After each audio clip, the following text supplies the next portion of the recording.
Hello everyone, তো আরও একটা মিনি ব্লগ তোমাদের সাথে শেয়ার করছি। তো আজকের দিনটা ছিল মাঘী পূর্ণিমার দিন। আজকে হয়তো কিছু একটা দিন ছিল, কিন্তু আমার ঠিক খেয়াল নেই যে কী দিন ছিল। তবে এই সপ্তাহটা আমাদের যে কী যে গেছে, কোনটা কবে কী দিন সেটাই ভুলে গেছিলাম।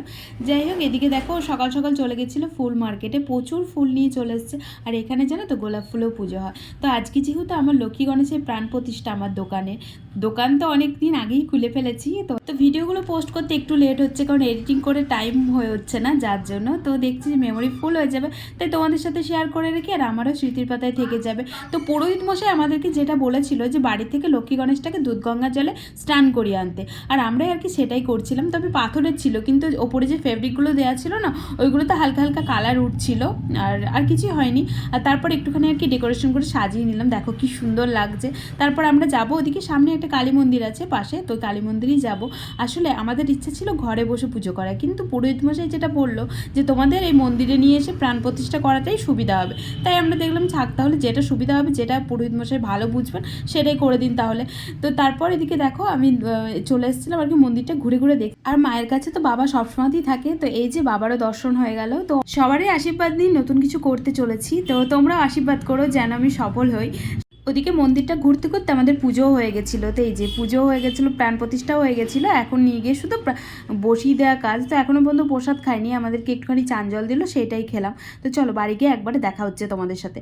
একবারে চলে এসেছিলাম আমরা দোকানে, কারণ দোকানে ওই মিস্ত্রি এসেছিল লাইটের, যার জন্য একটুখানি দোকানেই আসতে হলো। ঠাকুরটাকে নিয়ে একবারে চলে এসেছিলো সঞ্জু, আমি একটু চেঞ্জ করে তারপর আসলাম। ওই যে আমার পিছনে দেখতে পাচ্ছ সিংহাসনের মধ্যে তুলে দিয়েছি।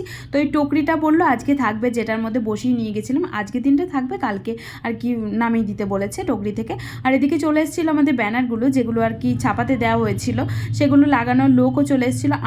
আমরা তো ভেবেছিলাম যে সঞ্জু ভেবেছিল যে ও নিজেই লাগাবে, তারপর ওখান থেকে বললো যে এক্সপার্ট দিয়ে লাগালে ভালো লাগানো হবে, না হলে নিজে লাগালে হয়তো একটুখানি ছিঁড়ে টিড়ে যেতে পারে। তো এদিকে যখন নিজের নামের ব্যানারটা উপরে উঠছিল, এত ভালো লাগছিল বিশ্বাস করো, তখন মনে হচ্ছিল যে নিজের একটা কিছু হতে চলেছে। তবে আমার থেকে এক্সাইটেড বেশি ছিল আমার বর, কারণ প্রচণ্ড পরিমাণে এক্সাইটেড ছিল। কারণ সেটা তোমরা প্রত্যেকটা ভিডিওতে দেখলেই বুঝতে পারবে যে ও কতটা খুশি ছিল আমার এই দোকানটা করে দেওয়ার জন্য।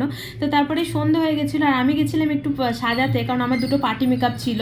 তারপর সাজিয়ে টাজিয়ে এসে দেখছি ওর একটা বন্ধু এসছে ওকে হেল্প করতে, কারণ আজকের দিনটাই ও ছুটি নিয়েছে, কালকে তার ছুটি নেবে না, কারণ কালকে ওর কাজ আছে। আর প্রত্যেক দিন ছুটি নিলেও তো হবে না, ওদিকে তো মাইনেও কাটবে, তাই না? আর পরশু দিন তো দোকানের ওপেনিং, তাই যতটা পারবে আজকেই কমপ্লিট করার চেষ্টা করবে। কালকে অবশ্য মিস্ত্রি লাগবে, লাইটের আর কি মিস্ত্রিটা, যেটা লাইটগুলো এখনও ঠিকঠাক করার আছে ঘরের। আর এই যে এখন লাস্ট ফিনিশিং চলছে, এখন বাজে 11:30। তো শাটারটা প্রচণ্ড ধুলো ছিল, তো শাটারটা আর কি পরিষ্কার করে দিল, আর পুরো রাস্তা ফাঁকা হয়ে গেছে। তো চলো আজকের মতন টাটা, গুড নাইট, ভালো থেকো সবাই।